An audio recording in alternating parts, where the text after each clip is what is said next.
হাতে গোনার কয়েকদিন বাকি মাধ্যমিকে, তারপরেও প্রচুর ফোন মেসেজ আসছে যে স্যার অঙ্কের কিছু সাজেশন দিন। আমি অঙ্ক কিছু বুঝি না, পারি না, কিন্তু পাস করতে চাইছি, কিছু সাজেশন দিন।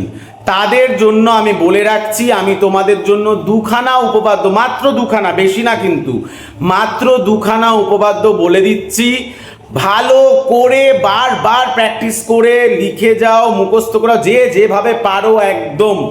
পরীক্ষায় আসবেই। আমার ভিডিও করা থাকলো, পরীক্ষার পরে কমেন্টস করে আমাকে জানিও স্যার এসছে কি আসেনি।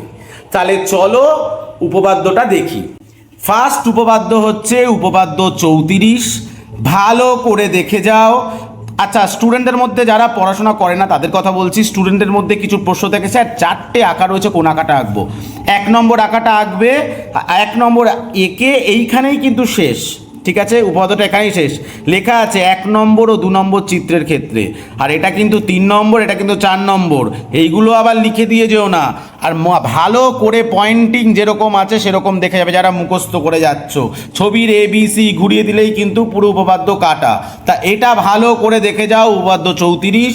আর একটা হচ্ছে উপপাদ্য 48, একদম ভেরি ভেরি ইম্পর্টেন্ট। ভালো করে একদম মুখস্থ করে যাও, দেখবে উপপাদ্য কমন পাবে, এই দুটোর মধ্যে আসবেই আসবে। ঠিক আছে, অল দ্য বেস্ট।